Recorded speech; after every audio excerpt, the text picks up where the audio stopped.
Assalamualaikum warahmatullahi wabarakatuh. Perkenalkan, nama saya Adalia Trinita, NPM 17111000241, kelas B semester 6. Di sini saya akan menjawab soal UTS mata kuliah pembelajaran matematika yang diampu oleh Bapak Poni di MPD.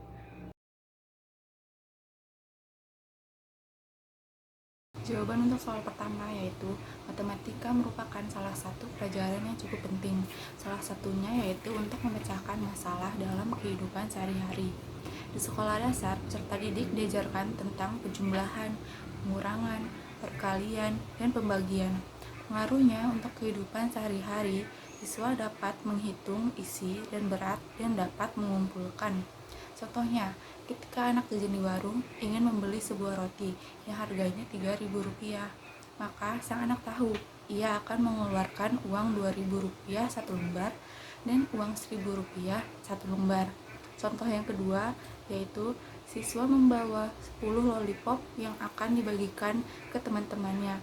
Temannya ada 5, jadi 10 dibagi 5 adalah 2. Jadi ia akan membagikan 2 lollipop untuk masing-masing temannya. Selanjutnya soal nomor 2, tahap ke-1 atau fase 1, orientasi peserta didik pada masalah. Pada tahap ini, pembelajaran dimulai dengan menjelaskan tujuan pembelajaran dan aktivitas-aktivitas yang akan dilakukan. Hal ini sangat penting untuk memberikan motivasi agar peserta didik dapat mengetahui pembelajaran yang akan dilakukan. Kegiatan pembelajaran yang dimungkinkan adalah sebagai berikut. Yang pertama, guru menyampaikan tujuan pembelajaran berdasarkan kompetensi dasar yang dipilih pembelajaran adalah sebagai berikut. Yang pertama, peserta didik dapat memahami pola dan menggunakannya untuk menduga dan membuat kesimpulan serta menyelesaikan masalah yang dihadapi. Yang kedua, memiliki rasa ingin tahu. Yang ketiga, menunjukkan sikap tanggung jawab, kerjasama, dan tidak mudah menyerah dalam memecahkan masalah. Yang kedua, guru mengajukan fenomena atau cerita untuk memunculkan masalah terkait pola. Motivasi peserta didik dengan menyampaikan kegunaan praktis dari pemahaman peserta didik terhadap penerapan pola yang dapat dipergunakan untuk menduga atau membuat suatu kesimpulan. Guru memberikan masalah terkait penerapan pola bilangan, yaitu peserta didik diminta untuk memperkirakan berapa banyak kursi yang dibutuhkan dalam suatu gedung pertunjukan. Jika susunan kursi yang dirancang dalam suatu gedung pertunjukan tersebut berbentuk trapesium sama kaki. Jika pada kursi baris pertama akan diisi 4 kursi, baris kedua diisi 6 kursi, baris ketiga diisi 8 kursi, dan seterusnya setiap baris ke belakang bertambah 2 kursi. Berapakah banyaknya kursi yang dibutuhkan jika susunan kursi yang dibentuk ada 12 baris? Dapatkah kamu memprediksikan banyak kursi yang dibutuhkan dalam gedung pertunjukan tersebut jika terdapat 12 baris? Nah, selanjutnya, guru menjelaskan cara pembelajaran yang akan dilaksanakan, yaitu melalui penyelidikan, kerja kelompok, dan presentasi hasil. Ya, selanjutnya, tahap kedua atau fase 2, mengorganisasi peserta didik dalam belajar. Pada tahap ini, aktivitas utama guru adalah membantu peserta didik untuk belajar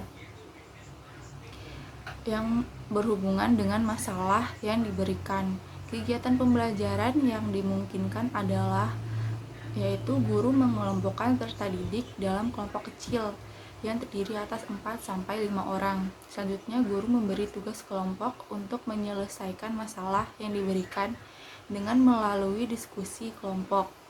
Lalu, guru memberi kesempatan kepada kelompok untuk membaca buku peserta didik atau sumber lain melakukan penyelidikan guna memperoleh informasi yang berkaitan dengan masalah yang diberikan. Tahap ketiga yaitu membimbing penyelidikan secara individu maupun kelompok. Pada tahap ini, guru membimbing peserta didik dalam memecahkan masalah melalui penyelidikan individu maupun kelompok.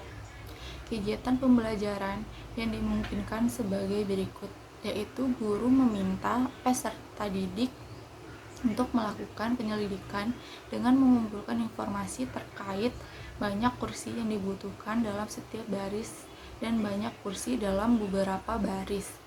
Yang kedua yaitu guru membimbing peserta didik dengan memberikan pertanyaan-pertanyaan kritis dalam mencari jawaban terkait dengan masalah yang telah diberikan.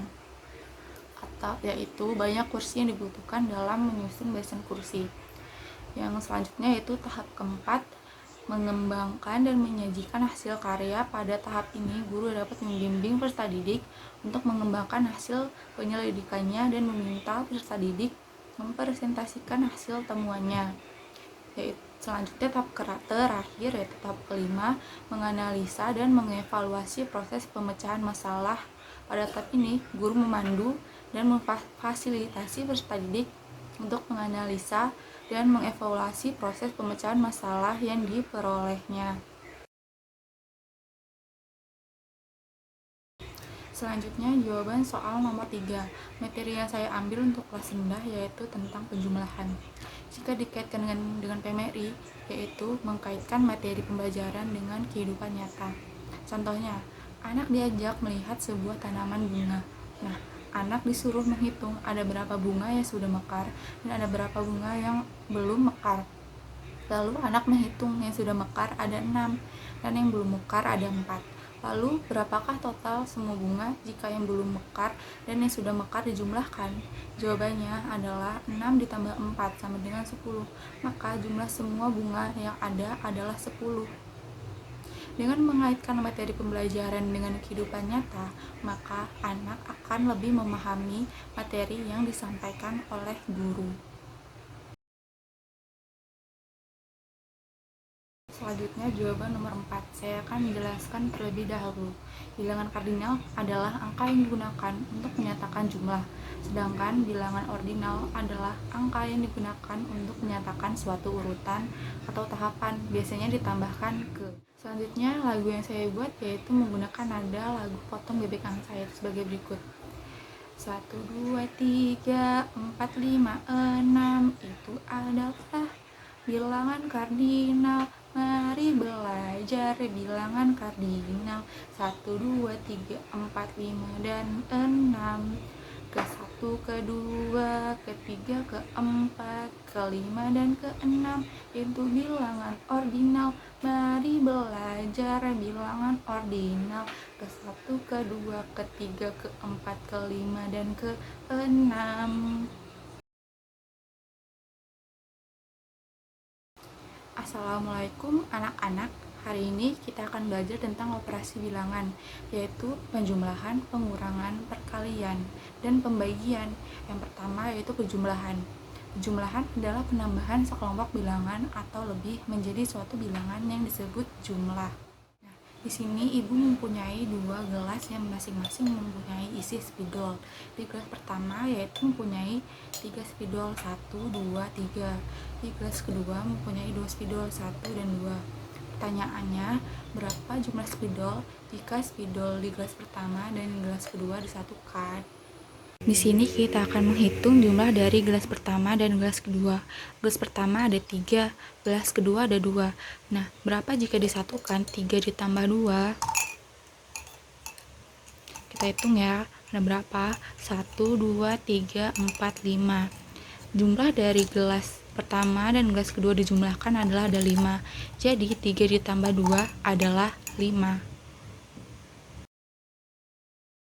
Selanjutnya pengurangan. Pengurangan adalah operasi dasar matematika yang digunakan untuk mengeluarkan beberapa angka dari kelompoknya. Nah, di sini ada sebuah gelas yang berisi spidol, yaitu berjumlah 1, 2, 3, 4, 5. Ada 5 spidol, lalu dikurangkan 2 atau diambil oleh gelas kedua 2. Jadi, berapa sisa spidol yang ada di botol pertama? Kita hitung ya. Ada 1, 2, 3. Maka 5 dikurang 2 adalah 3. Selanjutnya yaitu perkalian.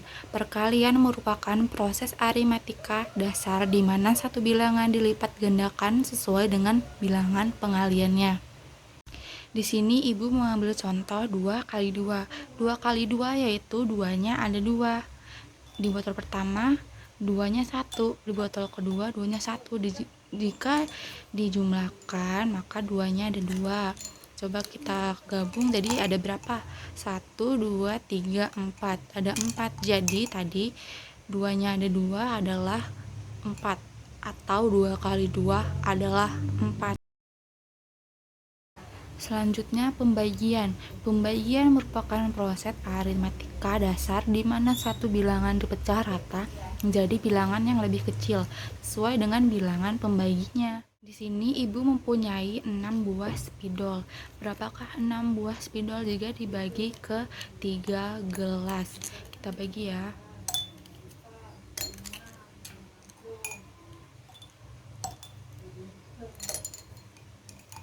Nah, ternyata masing-masing gelas mendapatkan 2 buah spidol. Jadi 6 dibagi 3 adalah 2. Sekian jawaban UTS dari saya. Terima kasih. Wassalamualaikum warahmatullahi wabarakatuh.